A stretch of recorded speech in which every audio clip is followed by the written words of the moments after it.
आज का हमारा जो टॉपिक है वो है टेस्ट योर सेल्फ 1.6 एक्सरसाइज।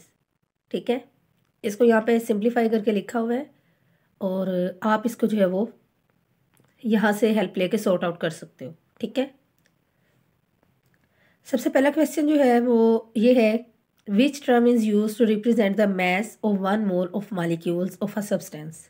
ठीक है, कहते हैं जी वो कौन सी टर्म है, ठीक है, जो यूज़ की जाती है किसको रिप्रेजेंट करने के लिए, किसी भी 1 मोल ऑफ मॉलिक्यूल के मास को जो है वो रिप्रेजेंट करने के लिए कौन सी टर्म जो है वो यूज़ की जाती है। ठीक है, तो इसका आंसर क्या होगा, हमने पढ़ा था ग्राम एटम, ठीक है, gram molecule and gram formula. तो वो हमने पढ़ा था, तो वही हम इसका आंसर करेंगे। मॉलिक्यूल की बात हुई है तो फिर क्या टर्म यूज़ होगी उसको हम देखते हैं। इसके लिए जो टर्म यूज़ होती है, इसका आंसर क्या लिखेंगे हम, the term gram molecular mass और gram molecule is use to represent the mass of 1 mole of molecules of a substance. ठीक है, तो हम कौन से वाली टर्म यूज़ करेंगे, 1 mole of molecule of a substance के मास को रिप्रेजेंट करने के लिए हम कहेंगे जी, उसको हम कहते हैं जी वो या तो ग्राम मालिक्यूलर मास से उसको रिप्रेजेंट करेंगे या फिर जो है वो ग्राम मालिक्यूल से उसको रिप्रेजेंट करेंगे। ठीक है, अगर कहीं पे क्वेश्चन में आ जाए कि जी ग्राम मालिक्यूल किसी चीज़ के जी फाइंड आउट करो, तो उसका मतलब क्या होगा, वो नंबर ऑफ मोल्स होंगे। ठीक है, ग्राम मालिक्यूल या ग्राम मालिक्यूलर मास किसके इक्वल होगा, वो 1 मोल ऑफ मालिक्यूल के इक्वल होगा। ठीक है, जब मालिक्यूल्स की बात होगी। ठीक है, अगर ग्राम एटम की बात हो तो आपको होगा जी कि 1 ग्राम, अगर ग्राम एटम या ग्राम जो है वो एटॉमिक मास जो है उसके, अगर ऐसी टर्म यूज़ हो किसी क्वेश्चन के अंदर, तो आप लिखोगे जी कि जो ग्राम एटम है या फिर ग्राम एटॉमिक मास जो है वो 1 मोल ऑफ एटम्स के बराबर होता है। ठीक है, किसी भी सब्सटेंस के। तो वो हमने पढ़ा था लास्ट लेक्चर में, ग्राम एटम, ग्राम मालिक्यूल और ग्राम फार्मूला। तो वो लेक्चर आप देख सकते हो, तो वहाँ से जो है वो कॉन्सेप्ट आपके मज़ीद क्लियर हो जाएंगे। तो पहले क्वेश्चन का आंसर जी इस तरीके से दिया जाएगा। सेकंड क्वेश्चन देखते हैं हम लोग। सेकंड क्वेश्चन में वो कहते हैं जी, how many atoms are present in 1 gram atomic mass of a substance. ठीक है, कहते हैं जी 1 ग्राम एटॉमिक मास जो है किसी भी सब्सटेंस का, उसमें कितने जो है वो नंबर ऑफ एटम्स जो है वो प्रेजेंट होते हैं। ठीक है, हमने बात की थी जब हमने एवोगैड्रोस नंबर को पढ़ा था, वो लेक्चर भी आप देखिएगा। ठीक है, उसमें हमने कहा था जी कि देखिए अगर जब एटम की बात होगी तो नंबर ऑफ पार्टिकल से मिलकर बने हुए होते हैं एटम। ठीक है, तो इसी तरह से आप कहते हैं जी एक सब्सटेंस है, ठीक है, वो जी एटम से मिलकर बना हुआ है, तो 1 ग्राम एटम एटॉमिक मास में जो है वो कितने नंबर ऑफ एटम्स प्रेजेंट होंगे। तो वही हम उसका सिंपल आंसर करेंगे जो कि अंडरस्टूड है कि उसमें जो है वो एवोगैड्रोस नंबर ऑफ एटम से मिलके वो एटॉमिक सब्सटेंस जो है वो बना होगा। ठीक है, अब आंसर क्या होगा इसका, कि देखिए 6.02 cross 10 raise to power 23 Avogadro's number of atoms are present in 1 gram atomic mass of a substance. ठीक है, इट मीन्स कि ये कोई एलिमेंट होगा। ठीक है, एलिमेंटल सब्सटेंस होगा, ऐसा सब्सटेंस जो एलिमेंट से मिलकर बना हुआ, क्योंकि एटम की बात पूछी गई है कि नंबर ऑफ एटम्स पूछे गए हैं, एटॉमिक मास पूछा गया है, तो वो फिर हमें अंदाज़ा हो जाता है कि जी ये कोई ना कोई एलिमेंट से बनी हुई चीज़ होगी। तो उसके अंदर वो, क्योंकि एलिमेंट जो है वो एटम से मिलकर बनते हैं, तो हमें पता है कि अगर एटम से मिलकर बन रहे हैं तो फिर उसमें कितने नंबर ऑफ एटम्स प्रेजेंट होंगे उस एलिमेंट में, तो वो एवोगैड्रोस नंबर ऑफ एटम्स जो है वो प्रेजेंट होंगे। ठीक है, 2 क्वेश्चन हमारे सॉल्व हो गए। थर्ड क्वेश्चन हम लोग देखते हैं। थर्ड क्वेश्चन है, explain the relationship between mass and mole of a substance. ठीक है, कि जी जो रिलेशनशिप है हमने वो डिफाइन करना है कि मास और मोल के दरमियान जो है वो क्या रिलेशनशिप बनता है। ठीक है, अब इसको देख लेते हैं, इसका आंसर क्या होगा जी। तो आप ऐसे लिखोगे, relationship between mole and mass. ठीक है, तो क्या होता है, इसका फार्मूला क्या होता है जी, कि अगर आपने किसी भी चीज़ के नंबर ऑफ मोल, आपको जी मास दिया हुआ है, ठीक है, लेकिन number of moles find out करने हैं, तो उसके लिए क्या फार्मूला होगा, number of moles is equal to जितना मास आपको बताया जाएगा क्वेश्चन के अंदर। ठीक है, 2 तरह से मास दिया होगा, एक मास आपको खुद पता होगा और एक जो है वो आपको बताया जाएगा। ठीक है, और कंडीशन कह देंगे जी कि आपने नंबर ऑफ मोल्स जो है वो फाइंड आउट करने हैं। ठीक है, तो फार्मूला आपने डायरेक्ट लगाना है, आपके जहन में होना चाहिए कि नंबर ऑफ मोल्स कैसे मालूम करते हैं या फिर मास ऑफ सब्सटेंस कैसे मालूम करते हैं।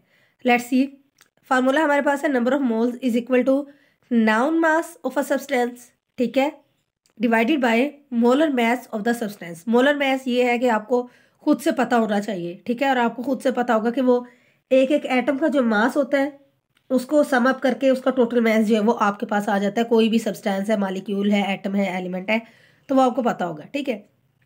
नाउन मास उन्होंने बताया हुआ होगा कितने ग्राम्स है या किस हिसाब से है, तो उसको आप जो मोलर मास पे डिवाइड करोगे तो नंबर ऑफ मोल्स जो है वो आप काउंट कर लोगे, ठीक है। इन केस के अगर आपके पास नंबर ऑफ मोल्स मौजूद है, मोलर मास ऑलरेडी आपको पता होता है, ठीक है, तो आपने क्या करना है जी कि मैस ऑफ सब्सटेंस निकालने के पूछ लेते हैं जी कि इतने नंबर ऑफ मोल्स हो तो जी कितना जो है वो उसका मास जो है वो उसमें इतने नंबर ऑफ मोल्स में जो है मौजूद होगा। तो वो फिर आपने रीअरेंज करना है फार्मूले को, तो आप क्या लिखोगे कि mass of substance is equal to number of moles multiply by molar mass, ठीक है। तो ये जी रिलेशनशिप होता है मोल का और मैस का। इस तरीके से आप जो है वो नंबर ऑफ मोल्स भी निकाल सकते हो और किसी चीज़ का जो है वो मैस ऑफ सब्सटेंस भी निकाल सकते हो, ठीक है। फोर्थ क्वेश्चन देखते हैं। फोर्थ क्वेश्चन है जी कि find out the mess of 3 moles of oxygen atoms, ठीक है। अब यहाँ पे हमने वही फार्मूला जो अभी रिलेशनशिप हमने पढ़ा है मोल्स का और मैस का, तो वही चीज़ है जी कि कहते हैं फाइंड आउट द मैस। अब इन्होंने कहा जी कि आपने मैस निकालना है, ठीक है, किसका, ऑक्सीजन एटम का, और कितने मोल्स का, 3 मोल्स का। तो नंबर ऑफ मोल्स कितने हैं, 3। ऑक्सीजन एटम है तो ऑक्सीजन का जो मोलर मैस होगा वो हमें ऑलरेडी अंडरस्टूड होगा, पता होगा कि ऑक्सीजन के एक एटम का मास मास जो है वो कितना होता है, ठीक है। तो बाकी जो है हमने ये बताना है कि 3 मोल्स के अंदर जी कितना मैस आएगा, तो मैस और सब्सटेंस हमने मालूम करना है, जबकि मोलर मैस भी पता है और नंबर ऑफ मोल्स भी हमें पता है। हम सबसे पहले लिखेंगे मैस ऑफ 1 ऑक्सीजन एटम, वो कितना होता है, 16 ग्राम हो जाएगा, ठीक है। फिर क्या है जी, नंबर ऑफ मोल्स वो कितने होंगे जी, 3 होंगे, ठीक है। हम फार्मूला लगाएंगे कि mass of 3 moles of oxygen atom, हमने 3 मोल्स के अंदर उसका मैस फाइंड आउट करना है, तो हम कहेंगे जी कि mass of 3 moles of oxygen atoms is equal to number of moles multiply molar mass, ठीक है। तो ये वही वाला फार्मूला है कि हमने जब जी मैस और सब्सटेंस अगर मालूम करना था तो हमने फार्मूले को रीअरेंज किया था और हमने कहा था जी नंबर ऑफ मोल्स भी दिए हुए होंगे और मोलर मैस हमें पहले से पता होगा, तो हम इस तरीके से उनको जब फार्मूले के अंदर लिखेंगे तो हम मैस ऑफ सब्सटेंस जो है वो निकाल सकते हैं। तो 3 मोल्स के अंदर इसका जो मैस होगा ऑक्सीजन एटम का वो कितना होगा, 3 को 16 से मल्टीप्लाई करेंगे और आंसर आ जाएगा हमारे पास 48 ग्राम पर मोल, ठीक है। पर मोल के हिसाब से 48 ग्राम जो है वो ऑक्सीजन एटम का जो है वो मास जो है वो मौजूद होगा मोल्स के अंदर, ठीक है।